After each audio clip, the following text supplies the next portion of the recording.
Would you like to discuss country music? Literally, George Strait is referred to as the King of Country. He achieved this title as a result of decades of consecutive hits. You have essentially cemented your status as one of the finest, if not the greatest, country music performers to have ever lived, when you have 60 chart toppers and the record for the most #1 hits in country music history. George Strait put his everything into his music, helping to shape the genre's essence. Millions of admirers were curious as to how a man who loved country music came to the decision to stop performing. Join us as we reveal the tragic events and unidentified hardships that ultimately caused George Strait to give up music. The early years prior to the King of Country's rise to fame are another aspect of him that you and most fans are likely unaware of. Thousands of linkages would appear, each expressing a different aspect of his transformation. Prior to becoming one of the best-selling musicians of all time, he sold more than 120 million records globally. George was the son of a math teacher at a middle school who was preparing his 2 kids to inherit the family's 2,000-acre ranch. Fortunately, George was a cowboy at heart and enjoyed everything about being one. So when he began to experiment with other pastimes in high school, he picked up the guitar. He would still have lived a full life on his ranch, and we would have lost out on music gold if he hadn't taken up music.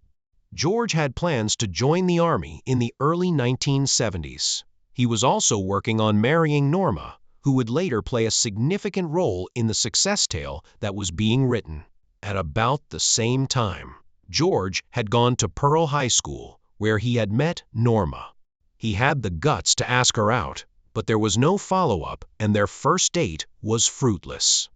George understood, though, that Norma was unique. They started dating when he made another attempt to connect.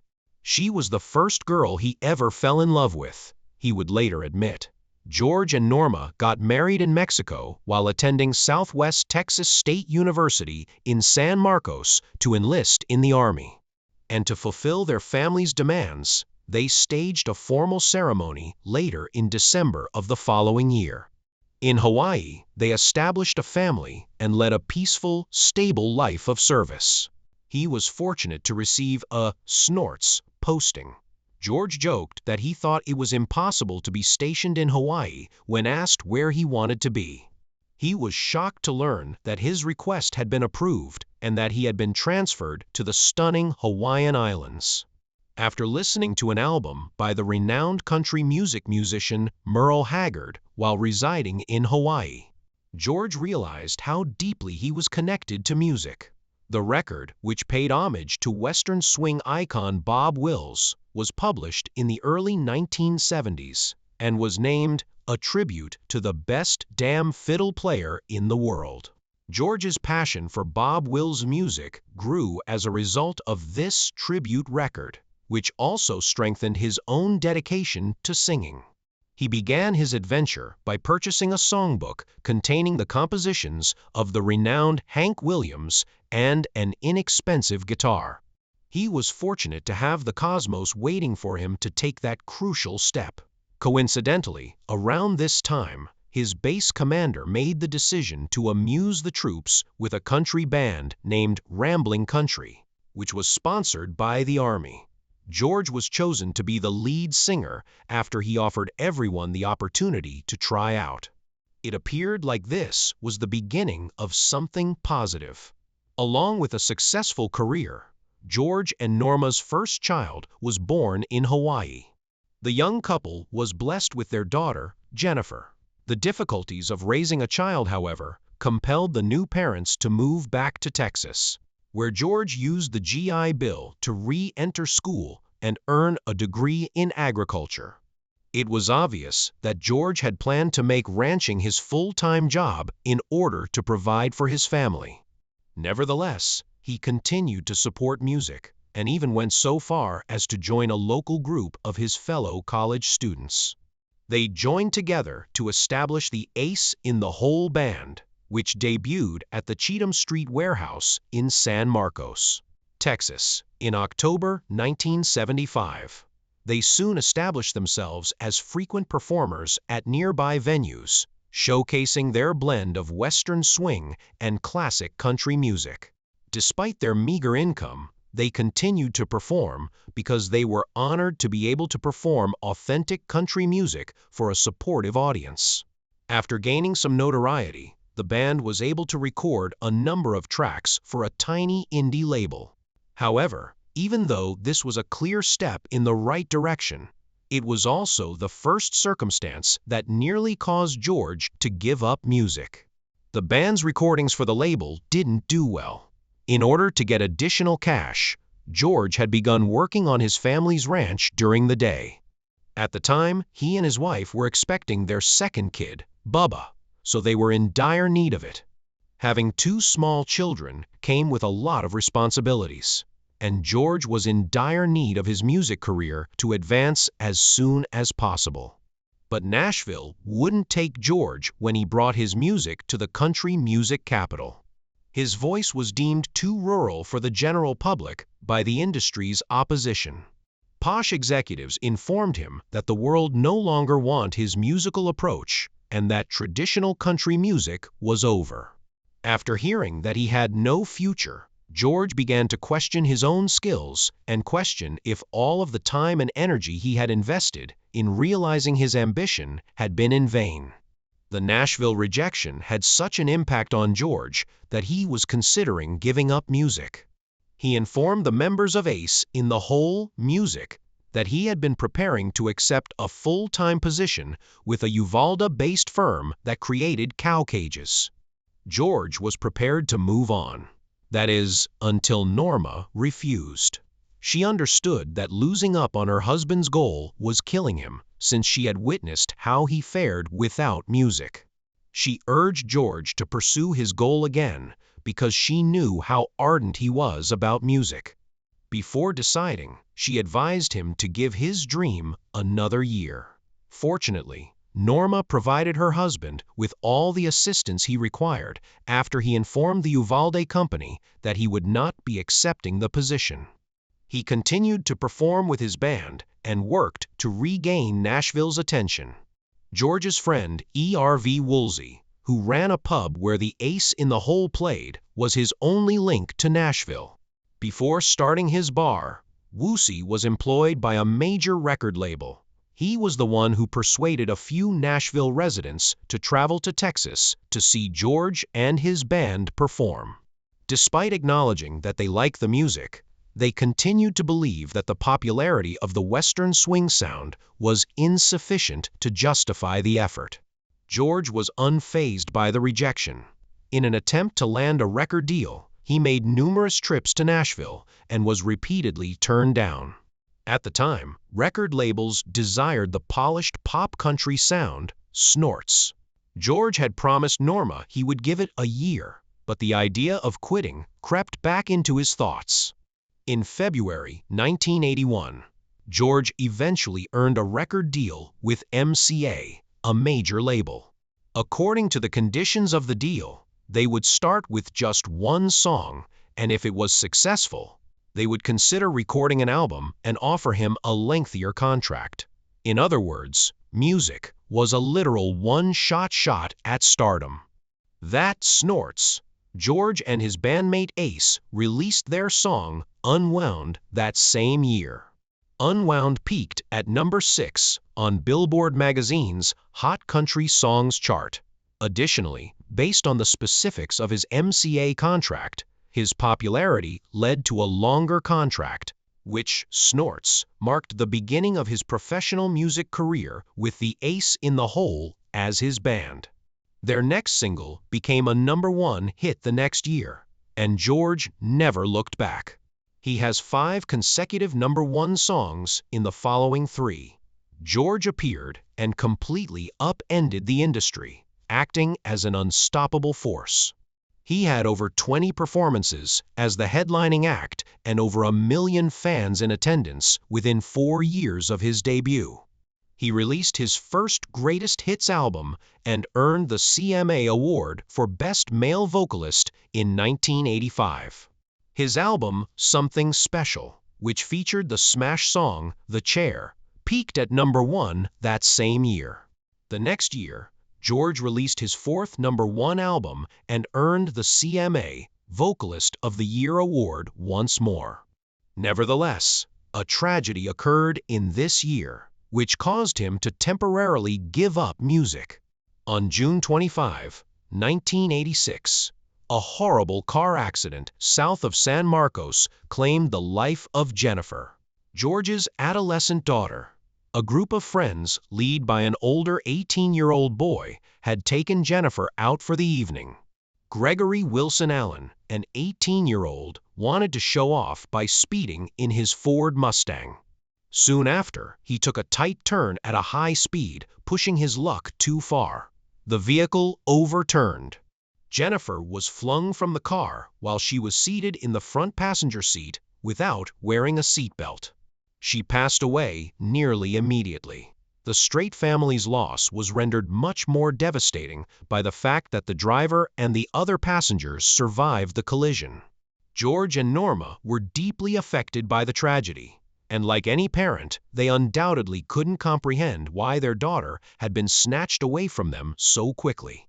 During this time of sorrow, George was in court debating the appropriate punishment for the motorist who killed Jennifer. Is the distraught father to blame? The driver was first accused of involuntary manslaughter. However, the charge was eventually dropped to a misdemeanor as the legal proceedings progressed. The matter became even more convoluted when he was charged with criminally negligent murder. 3 separate juries were assembled to determine the driver's level of responsibility, which made the snorts issue even more perplexing. George didn't like that the allegation was being diluted, but he didn't want revenge. Rather, he and his family channeled their sorrow into creating something significant. In honor of Jennifer, they, snorts, established the Jennifer Lynn Strait Foundation, which focuses on assisting others via charity endeavors. George absolutely stopped communicating with the media after this tragic incident, declining interviews and deciding not to talk about Jennifer's death for a year. Fans didn't know for a year if they would ever hear from their favorite performer. Nevertheless, they prayed for him and his family, hoping they would have the fortitude to cope with the loss. I got even more private after I lost my daughter. That's when I really shut things down. I didn't feel like talking to anybody that wasn't really close to me. I, snorts, had the attitude that nothing worse could probably happen. And so this is the way I'm going to do things, George said when he finally returned, explaining his absence. In order to cope with this tragedy, George continued to compose music during that year of seclusion and came back with 11 consecutive #1 hits. His musical prowess was simply unrivaled, and he even briefly dabbled in filmmaking in the 1990s, writing the songs for the films instead of acting. By the 2000s, he was putting out hits, music, one after another. His album went platinum in 2000, and President George W. Bush awarded him the National Medal of the Arts that year. He was still receiving accolades for new albums, and 1 year later, he released Troubadour, which immediately shot to the top of the country album charts, marking his 30th year in the music industry. George won 2 CMA Awards this year, one for Album of the Year and another for Single of the Year. In 2009, he received a Grammy for Troubadour and the Academy of Country Music's Artist of the Decade Award. The first song from the album, I Saw God Today, also peaked at #1 on the country charts. 3 years later, to the chagrin of his fans, George announced that he was retiring from touring. He made the shocking announcement in late September 2012, saying that years of traveling non-stop and performing long, demanding schedules had worn him down, music, and that he wanted to spend more time with his family. In order to cap off his touring career in style, he organized a massive farewell tour known as The Cowboy Rides Again. By the time his single Give It All We Got Tonight peaked at #1 that year, he had amassed 60 #1 hits, surpassing Conway Twitty's record of 40 on Billboard's Hot Country Songs chart. In addition to his numerous #1 hits, George was also well known for his unusual tours, which featured 360-degree sets and festival-style arrangements. In late 2013, while on tour, he won the Country Music Association's Entertainer of the Year award for the third time in his career. George now held the record for the most #1 songs on all charts by any artist in any music genre. The tour became a huge success, receiving praise from critics, celebrations from major news outlets, and excitement from fans worldwide. The Snorts. The following year, he began the second part of his tour, which featured performances by Jason Aldean, Miranda Lambert, Little Big Town, Tim McGraw, and many others.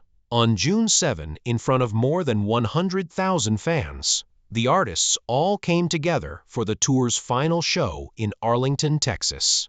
His final performance for the Cowboy Rides Away tour took place at a Tandit Stadium, surpassing the attendance of the Rolling Stones show at the New Orleans Superdome in 1981, and setting a new record for the largest indoor concert in North America in 30 years. It also achieved amazing milestones, music including the highest revenue ever earned from a single country show, earning well over $18 million. The tour was smashing records that virtually no one else in music history had set, and George Strait was at the height of his popularity. But what really mattered to George was not the headlines or the incredible accomplishments. Rather, what made this tour special in his heart was that he shared it with his devoted band. Ace in the Hole. The tour was more than just a farewell.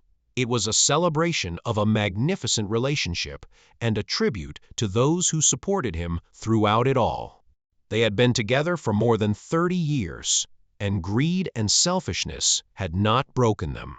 They had stayed faithful to him, and he to them for years.